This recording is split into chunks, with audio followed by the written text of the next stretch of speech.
नमस्कार देवी सज्जनों, स्वागत है आप सभी का इस चैनल में। दोस्तों, इस वीडियो में देखने वाले हैं 75 इलेक्ट्रिकल के मोस्ट इंपॉर्टेंट क्वेश्चन जो कि एलपी सिबिलिटी एग्जाम के लिए बहुत ही इंपॉर्टेंट होगा। ठीक है दोस्तों, तो आइए देखते हैं पहला क्वेश्चन। इंसुलेटेड स्क्रू ड्राइवर यानी कि पेचकस का हैंडल निम्न में से किसका बना होता है दोस्तों? तो ऑप्शन नंबर डी ये सभी का बना हो सकता है, सेलुलॉइड, लकड़ी और प्लास्टिक। ठीक है फ्रेंड्स, तो ऑप्शन नंबर डी यहाँ पर करेक्ट हो जाएगा। अगला क्वेश्चन देखते हैं, क्वेश्चन नंबर 2, फर्मर चीजल का दूसरा नाम बताइए दोस्तों। तो ऑप्शन नंबर ए चौरस्सी कहते हैं दोस्तों, इसको कहते हैं चौरस्सी कहते हैं। अगला क्वेश्चन देखते हैं, मोटर फिटिंग अलाइनमेंट में कौन सा औजार काम में लिया जाता है दोस्तों? ऑप्शन बी रेती काम में लिया जाता है। दोस्तों, अगर चैनल पर पहली बार चैनल को सब्सक्राइब करिएगा। क्वेश्चन नंबर 4 देखते हैं, छैनी के आगे का सिरा खराब होने पर उसका क्या किया जाना चाहिए दोस्तों? ऑप्शन नंबर ए उसका टेम्परिंग किया जाना चाहिए। ठीक है फ्रेंड्स, अगला क्वेश्चन देखते हैं, सेंटर पंच का निर्माण किस धातु से किया जाता है? तो ऑप्शन नंबर डी स्टील से किया जाता है। ठीक है फ्रेंड्स, सेंटर पंच का निर्माण किस धातु से किया जाता है? ऑप्शन नंबर डी स्टील से किया जाता है। अगला क्वेश्चन देखते हैं दोस्तों, निम्न में से इंसुलेटेड कॉम्बिनेशन प्लायर का आरेख कौन सा है? यहाँ पर देखिए, ऑप्शन ए ये बी है, ये वाला सी है और ऑप्शन डी वाला इनमें से कोई नहीं। तो ऑप्शन नंबर ए वाला जो है ये वाला करेक्ट दोस्तों, ये है इंसुलेटेड कॉम्बिनेशन प्लायर। ठीक है, आइए क्वेश्चन नंबर 7 देखते हैं, ब्लो लैंप निम्न में से किस प्रकार की धातु का बना होता है? ब्लो लैंप, तो ऑप्शन नंबर बी तांबे का बना होता है। अगला क्वेश्चन, बोल्ट कसने में किस टूल को काम में लिया जाता है? बोल्ट कसने के दोस्तों, ऑप्शन नंबर डी ए और बी दोनों का।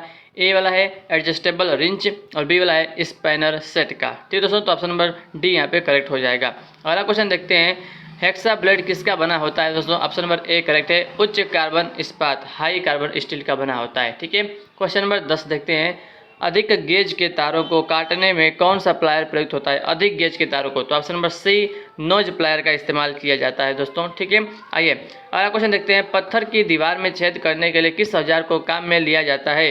पत्थर की दीवार में छेद करने के लिए ऑप्शन नंबर बी दोस्तों राल प्लग का इस्तेमाल किया जाता है, रॉल प्लग का इस्तेमाल किया जाता है। ठीक है, अगला क्वेश्चन है, बाल पिन हैमर का आरेख कैसा होता है? बाल पिन हैमर देखिए, ये ऑप्शन ए है, ये बी है, ये वाला सी है और ये वाला डी है। ठीक है फ्रेंड्स, कौन सही है? ऑप्शन नंबर ए वाला जो है यही बाल पिन हैमर का आरेख होता है। ठीक है, डायग्राम होता है। ठीक है, आइए अगला क्वेश्चन देखते हैं, क्वेश्चन नंबर 13, वायर गेज में खांचे किस नाप प्रणाली से काटे जाने चाहिए? वायर गेज में खांचे किस नाप प्रणाली में काटे जाने चाहिए दोस्तों? ऑप्शन नंबर ए SWG प्रणाली से। ठीक है दोस्तों, इसका फुल फॉर्म होता है SWG का स्टैंडर्ड वायर गेज। ठीक है, और एक होता है फ्रेंड्स AWG होता है, उसका होता है अमेरिकन वायर गेज। ठीक है दोस्तों, आइए अगला क्वेश्चन देखते हैं, तारों से इंसुलेशन हटाने के लिए किस औजार का प्रयोग किया जाता है दोस्तों? Option number B electrician knife का इस्तेमाल किया जाता है तारों से इंसुलेशन को हटाने के लिए।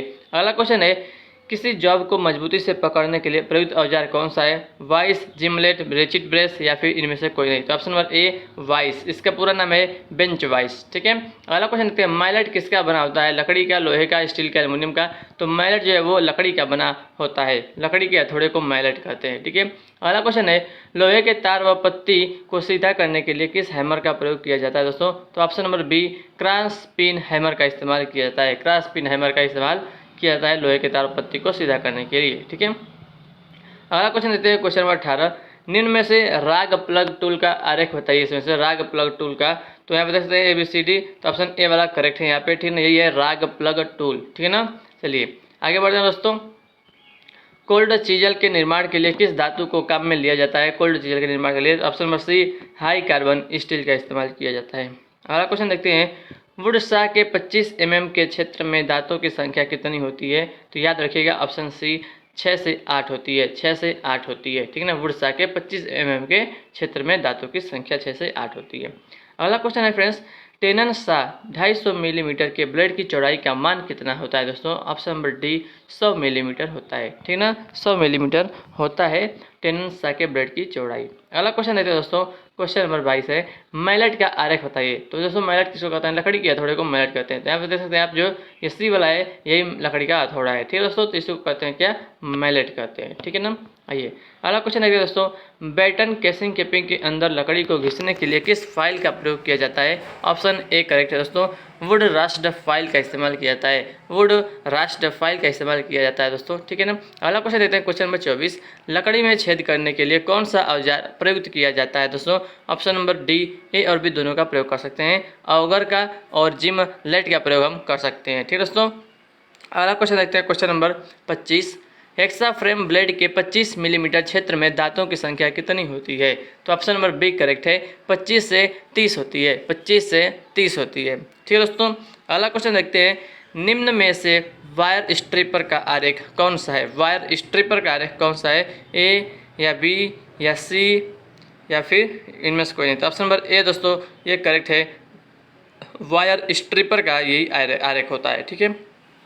अगला क्वेश्चन देखते हैं क्वेश्चन नंबर 27, एल्युमिनियम के तारों के सिरों पर थिम्बल लगाने के लिए कौन सा टूल प्रयुक्त किया जाता है दोस्तों? तो ऑप्शन नंबर ए करेक्ट है, क्रिम्पिंग टूल का इस्तेमाल किया जाता है, क्रिम्पिंग टूल का। अगला क्वेश्चन है, हैमर को काम में लेते समय कौन सी सावधानियां बरतनी चाहिए? तो ऑप्शन नंबर बी, हैंडल के आखिरी छोर को हाथ में पकड़ेंगे, ठीक है। अगला क्वेश्चन है, तारों के मुंह को मोड़ने के लिए कौन सा औजार काम में लिया जाता है? तो ऑप्शन नंबर बी करेक्ट है, इंसुलेटेड कॉम्बिनेशन प्लायर का इस्तेमाल किया जाता है। अगला क्वेश्चन देखते हैं क्वेश्चन नंबर 30, पेचकस का प्रयोग करते समय किन सावधानियों का ध्यान रखना चाहिए पेचकस का प्रयोग करते समय? तो ऑप्शन नंबर डी, उपयुक्त सभी, यानी कि पहला है इसका प्रयोग चौरसी के स्थान पर नहीं करेंगे। ऑप्शन बी, पेंच के आकार के अनुसार पेंचकस का चयन करेंगे। ऑप्शन सी, पेंचकस के हैंडल पर हैमर से चोट नहीं मारेंगे। तो ऑप्शन नंबर डी करेक्ट है, उपयुक्त सभी। आइए अगला क्वेश्चन देखते हैं दोस्तों। अगर आपको क्वेश्चन पसंद आ रहा है दोस्तों, वीडियो अच्छा लग रहा है तो वीडियो को लाइक जरूर करिएगा, ठीक है फ्रेंड्स। सपाट ठंडी छेनी निम्न में से किस कार्य के लिए उपयुक्त नहीं है? सपाट ठंडी छेनी। ऑप्शन सी, कार्यवस्तु के कोनों को वर्गाकार बनाने के लिए जो है सपाट ठंडी छेनी का इस्तेमाल नहीं किया जाता है, बाकी ऑप्शन के किया जाता है, ठीक है ना। अगला क्वेश्चन देखते हैं, फेज टेस्टर को प्रयोग में लेते समय कौन कौन सी सावधानियां रखनी चाहिए फेज टेस्टर को प्रयोग में लेते समय दोस्तों, ठीक ना। तो उपयुक्त सभी लेना चाहिए। ऑप्शन ए, चेक करते समय धातु की क्लिप पर उंगली रखेंगे व अर्थ के संपर्क में रहेंगे। ऑप्शन बी, 500 वोल्ट से अधिक की रेंज पर काम में नहीं लेंगे। ऑप्शन सी, इंसुलेशन चेक करेंगे। तो ये तीनों जो है फ्रेंड्स सावधानी बरतनी चाहिए फेज टेस्टर को प्रयोग में लाते समय, ठीक है। अगला क्वेश्चन दोस्तों, निम्न में से इंसुलेटेड कॉम्बिनेशन प्लायर के लिए कौन सी सावधानी रखेंगे कि उसे? ऑप्शन डी, उपयुक्त सभी, समय समय पर तेल लगाएंगे, हथौड़े के रूप में प्रयोग नहीं करेंगे, और ऑप्शन सी है, ऊंचे स्थान से नीचे नहीं फेंकेंगे, ठीक है दोस्तों। तो ये तीनों जो है सही है, तो ऑप्शन नंबर डी, उपयुक्त सभी। अगला क्वेश्चन देखते हैं फ्रेंड्स, निम्न में से हैंड ड्रिल मशीन के लिए कौन कौन सी सावधानी रखनी चाहिए हैंड ड्रिल मशीन के लिए? तो ऑप्शन नंबर डी, उपयुक्त सभी, धातुओं की चद्दर में छेद करने से पहले सेंटर पंच से निशान लगाएंगे, ड्रिल बिट जॉ मुंह में अच्छी तरह कसेंगे, मशीन को चलाते समय हैंडल को सीधा दबाएंगे, ठीक है। तो ये तीनों जो है सही है, तो ऑप्शन डी, उपयुक्त सभी यहाँ पे राइट आंसर हो जाएगा। आइए फ्रेंड्स, अब हम देखते हैं क्वेश्चन, अगला क्वेश्चन देखते हैं, ठीक ना। इसका अध्याय है विद्युत का अध्याय, ठीक है। तो अध्याय 2 हमने ख़त्म कर दिया, अध्याय 1 हमने जो है मैंने पिछले वीडियो में ही ख़त्म कर दिया था, ठीक है ना। आइए अब देखते हैं पदार्थ की कितने अवस्था, यहाँ पे कितने क्वेश्चन हो गए दोस्तों। तो यहाँ पे हमारे क्वेश्चंस हो गए, देखिए कितना 34, ठीक है। तो आइए हम और क्वेश्चन देख लेते हैं, पदार्थ की कितनी अवस्थाएं होती हैं दोस्तों। तो अब ये सभी जो पदार्थ की अवस्थाएं हैं, गैस, ठोस, द्रव, ये सभी है, ठीक है ना। अगर पूछेगा कि पदार्थ की कितनी अवस्थाएं होती है, तो 5 होती हैं दोस्तों, ठीक है ना। ठोस, द्रव, गैस, एक होता है प्लाज्मा होता है, फिर बोस-आइंस्टाइन और तो कंडेंसेट होता है, ठीक है ना। तो 5 अवस्थाएं होती हैं पदार्थ की, ठीक है। अगला क्वेश्चन है, प्रोटॉन पर कौन सा आवेश पाया जाता है? प्रोटॉन पर दोस्तों ऑप्शन सी, धनात्मक आवेश पाया जाता है। इलेक्ट्रॉन पर दोस्तों ऋणात्मक आवेश पाया जाता है, और जो न्यूट्रॉन होता है वो आवेश रहित होता है, ठीक है। अगला क्वेश्चन है, नाभिक के चारों ओर पाए जाते हैं, ऑप्शन नंबर कौन सा करेक्ट है? डी वाला, इलेक्ट्रॉन होते हैं, नाभिक के चारों ओर इलेक्ट्रॉन चक्कर लगाते हैं, ठीक है ना। नाभिक के परमाणु में क्या होता है दोस्तों? तो प्रोटॉन और न्यूट्रॉन होते हैं, ठीक है ना। आगे बढ़ते हैं, गतिज ऊर्जा का सूत्र होता है दोस्तों, कौन सूत्र होता है दोस्तों? Option number A, mv²/2g, option B 1/2 mv²। तो ये दोनों जो है गतिज ऊर्जा का ही सूत्र होता है, ठीक है दोस्तों, दोनों सही है, ठीक है। अगला क्वेश्चन देखते हैं, निम्न में से यांत्रिक ऊर्जा के प्रकार हैं? तो ऑप्शन नंबर ए और बी, यानी कि स्थितिज ऊर्जा भी यांत्रिक ऊर्जा में आता है और गतिज ऊर्जा भी यांत्रिक ऊर्जा में ही आता है। तो ऑप्शन नंबर डी करेक्ट हो जाएगा, ए और बी दोनों, ठीक है।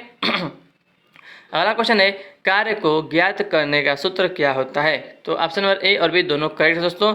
ए क्या है, विद्युत वाहक बल गुणे धारा गुणे समय, ये भी कार्य का फॉर्मूला हो सकता है। और बी वाला बल गुणे विस्थापन, ये भी कार्य को ज्ञात करने का सूत्र है। ठीक है फ्रेंड्स, तो आइए आगे देखते हैं। ठीक है, बल गुणे विस्थापन ऑप्शन नंबर बी वाला, ए और बी दोनों करेक्ट है। ठीक है ना। क्वेश्चन नंबर 7, इलेक्ट्रॉन पर कौन सा आवेश होता है दोस्तों। तो इलेक्ट्रॉन पर जो है ऋणात्मक आवेश होता है। ठीक है ना। प्रोटॉन पर धनात्मक होता है, न्यूट्रॉन पर आवेश रहित होता है। ठीक है। अगला क्वेश्चन है विद्युत आवेश की इकाई का मात्रक होता है। विद्युत आवेश की इकाई का मात्रक होता है ऑप्शन नंबर बी कूलाम होता है दोस्तों। ठीक है ना। लंबाई का मात्रक मीटर होता है, बल का मात्रक न्यूटन होता है और धारिता का मात्रक फैराड होता है। ठीक है। अगला क्वेश्चन देखते हैं न्यूट्रॉन पर कौन सा आवेश होता है दोस्तों। तो न्यूट्रॉन जो है आवेश रहित होता है। ठीक है। अगला क्वेश्चन देखते हैं कार्य करने की शक्ति क्या कहलाती है दोस्तों। तो कार्य करने की शक्ति ऑप्शन नंबर ए ऊर्जा कहलाती है। ठीक है दोस्तों, कार्य करने की शक्ति क्या कहलाती है, ऊर्जा कहलाती है। ठीक है ना। अगला क्वेश्चन देखते हैं किसी वस्तु का द्रव्यमान 100 kg है तथा उसका वेग 1 मीटर प्रति सेकंड या प्रति सेंटीमीटर हो तो उसकी गतिज ऊर्जा का मान क्या हो दोस्तों। तो इसको हम निकाल लेंगे गतिज ऊर्जा का फार्मूला से 1/2 mv², इसको निकाल लेंगे दोस्तों। ठीक है, आएगा ऑप्शन नंबर बी 50 वाट। ठीक ना। 1/2 गुणे 100 गुणे 1 का स्क्वायर, तो 100/2 बचेगा तो काट देंगे 100 को 2 से तो 50 आ जाएगा। ठीक है, 50 वाट। ठीक है, आइए आगे बढ़ते हैं। विद्युत धारा की इकाई का मात्रक क्या होता है दोस्तों। तो ऑप्शन नंबर डी एम्पियर होता है। ठीक ना। आवेश का मात्रक कूलाम होता है, वोल्टेज का मात्रक वोल्ट होता है, ये वोल्टता का मात्रक वोल्ट होता है, विभवांतर का मात्रक वोल्ट होता है, कार्य का मात्रक जूल होता है। ठीक है ना। तो एम्पियर जो है वो विद्युत धारा की इकाई का मात्रक होता है, विद्युत धारा की इकाई होता है। ठीक है ना, धारा का। क्वेश्चन नंबर 13, गतिशील विद्युत उत्पन्न करने में कौन सा प्रभाव सहायक होता है। गतिशील विद्युत ऑप्शन नंबर डी ये सभी, रासायनिक प्रभाव, तापीय प्रभाव और चुंबकीय प्रभाव। ठीक है। अगला क्वेश्चन देखते हैं विद्युत परिपथ कैसे होते हैं। लघु परिपथ, बंद परिपथ, खुला परिपथ या ये सभी। तो ऑप्शन नंबर बी बंद परिपथ, बंद परिपथ ही विद्युत परिपथ होती है। ठीक है। अगला क्वेश्चन है चालक का कौन सा गुण धारा के बहने में सहायक होता है। चालक का कौन सा गुण धारा के बहने में सहायक होता है दोस्तों।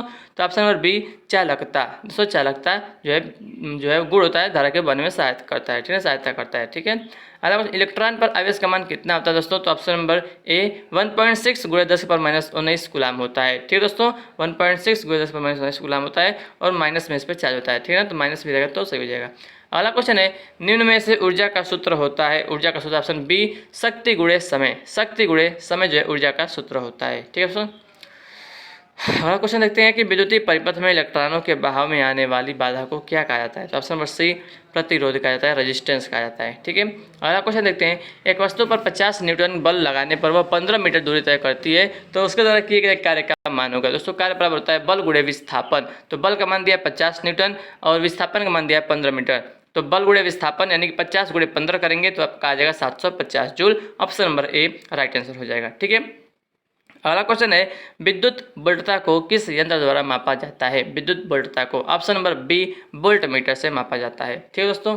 अगला क्वेश्चन देखते हैं ऊर्जा के प्रकार होते हैं दोस्तों। तो ऑप्शन नंबर डी ये सभी, परमाणु ऊर्जा, रासायनिक ऊर्जा, विद्युत ऊर्जा, ये सभी ऊर्जा के प्रकार में आते हैं। ठीक है।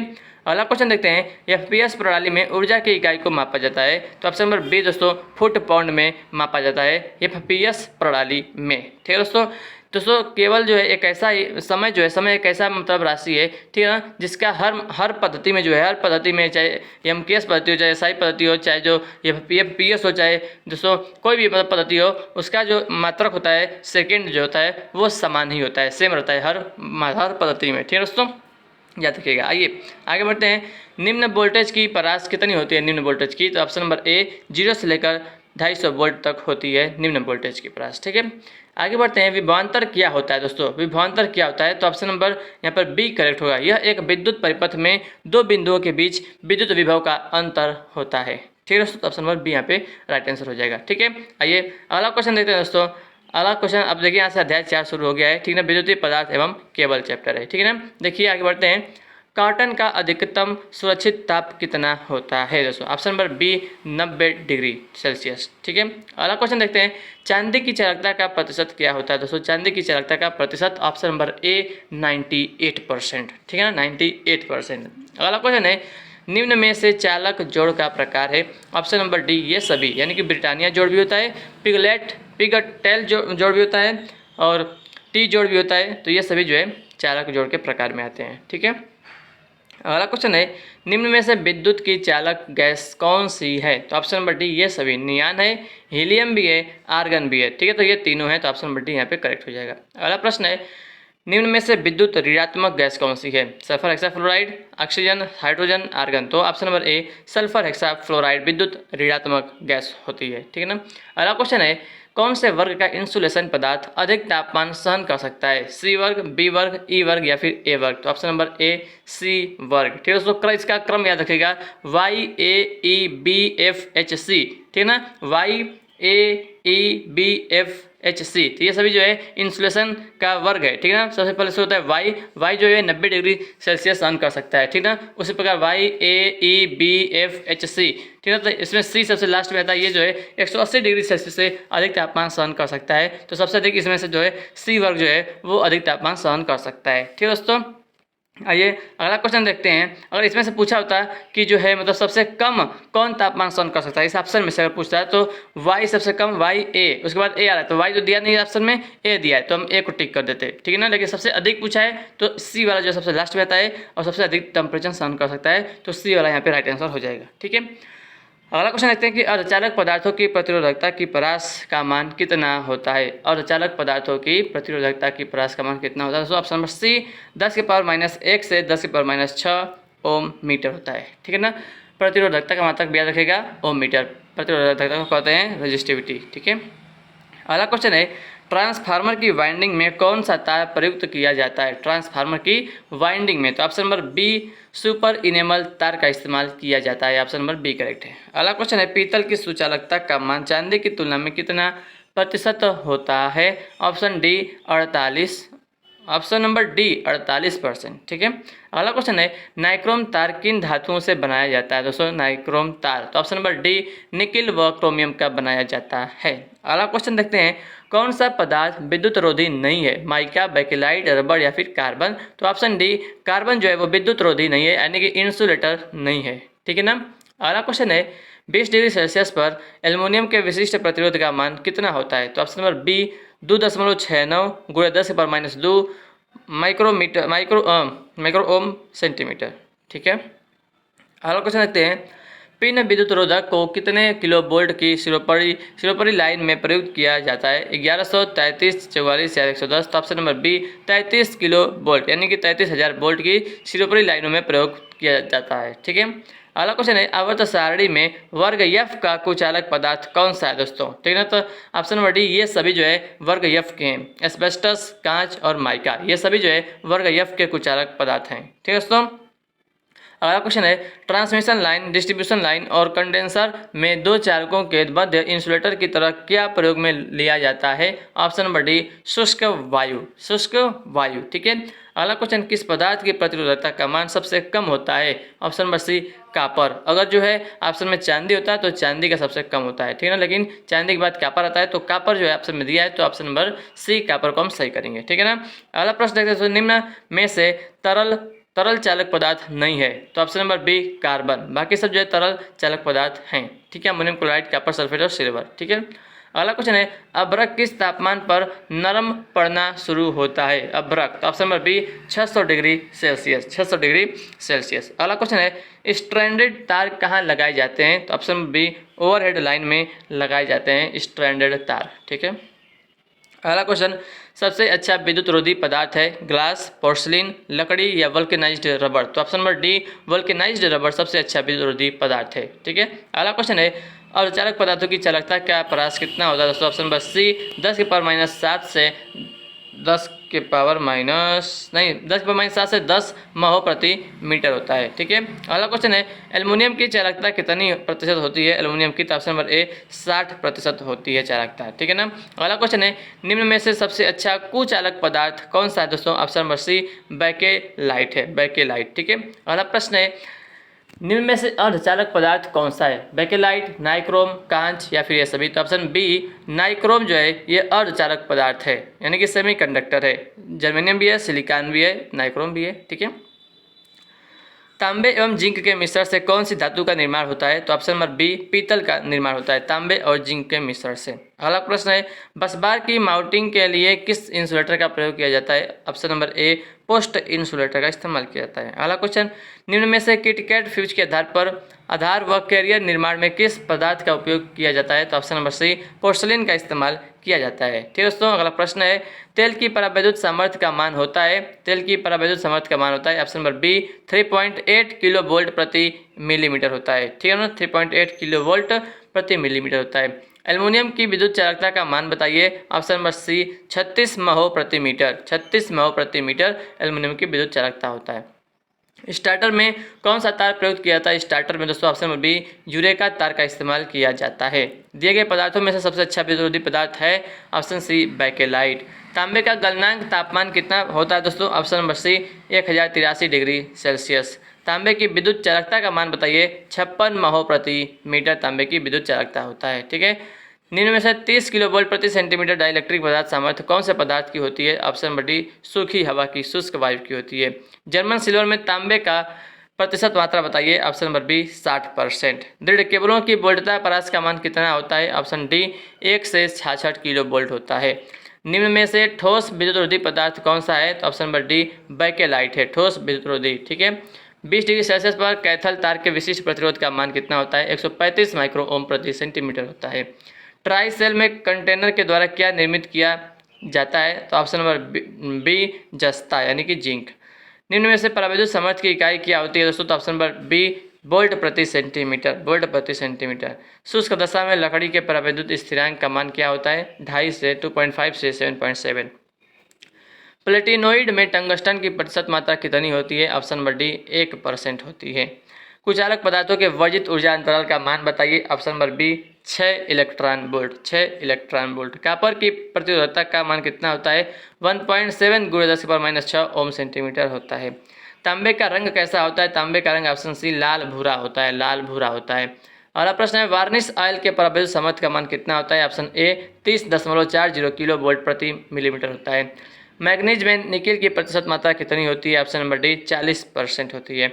विद्युतरोधक किसका बना होता है? ऑप्शन नंबर सी, ए और बी दोनों का, यानी कि दृढ़ कांच का भी बना होता है और पोर्सलिन का भी बनाया जाता है। तो ऑप्शन सी, ए और बी दोनों यहाँ पे करेक्ट हो जाएगा। ठीक है दोस्तों, अब जो है उसके बाद हमारा जो चैप्टर अध्याय 5 शुरू होगा दोस्तों, ये हम नहीं देखेंगे नेक्स्ट वीडियो से। ठीक है दोस्तों, अभी तक जो है हमने कितने क्वेश्चन कर लिए? देखिए 48 क्वेश्चन यहाँ पे कर लिया हमने, और जो है बहुत सारे क्वेश्चन कर लिए। ठीक ना, 48 क्वेश्चन। और उसके बाद देखते हैं इसके पहले जो हमने किया था, कितना क्वेश्चन किया था फ्रेंड्स, देखिए 48 और 24। ठीक ना, 48 और 24 ये हो गया। अभी तो मुझे लग रहा है कि अभी और भी किए थे हमने इससे पहले। ठीक है ना, 48, 24 और दोस्तों यहाँ पर ये जोड़ लीजिए, कितना हो गया? 34। ठीक है ना, तो मतलब देखते हैं 48 दोस्तों, टोटल हमने जो है 106 क्वेश्चन जो है अभी तक कर लिया इस वीडियो में। ठीक है दोस्तों, तो कैसा लगा आपको ये वीडियो, कैसा लगा आपको क्वेश्चन, कमेंट करके जरूर बताइएगा। अगले चैप्टर से हम शुरू करेंगे अध्याय 5 के क्वेश्चन देखना शुरू करेंगे, विद्युतीय पदार्थ एवं केबल का। ठीक है दोस्तों, तो चलिए कैसा कमेंट करके बताइएगा कैसा आपको क्वेश्चन लगा है। मतलब चैप्टर 5 शुरू करेंगे ना, चैप्टर 4 नहीं, चैप्टर 5 तो हो चुका है। ठीक है, चैप्टर 4 हो चुका है, चैप्टर 5 शुरू करेंगे ये वाला। ठीक है ना, सोल्डरिंग एवं ब्रेजिंग का हम क्वेश्चन देखेंगे। ठीक है फ्रेंड्स, चलिए इसका राइट आंसर बताइएगा आप। देखिए, कार्य सतह से चिकनाई हटाने के लिए प्रयोग किया जाने वाला रासायनिक पदार्थ होता है एमीन, एल्केलाइन, एल्डिहाइड या फिर ये सभी। ठीक है दोस्तों, तो कमेंट करके इसका राइट आंसर बताइएगा। ठीक है फ्रेंड्स, तो थैंक यू सो मच इस वीडियो को देखने के लिए। अगर फ्रेंड्स चैनल पर नए हैं चैनल को सब्सक्राइब करिएगा, अगर वीडियो पसंद है वीडियो को लाइक करिएगा। ठीक है दोस्तों, थैंक यू सो मच इस वीडियो को देखने के लिए। जय हिंद, जय भारत, वंदे मातरम।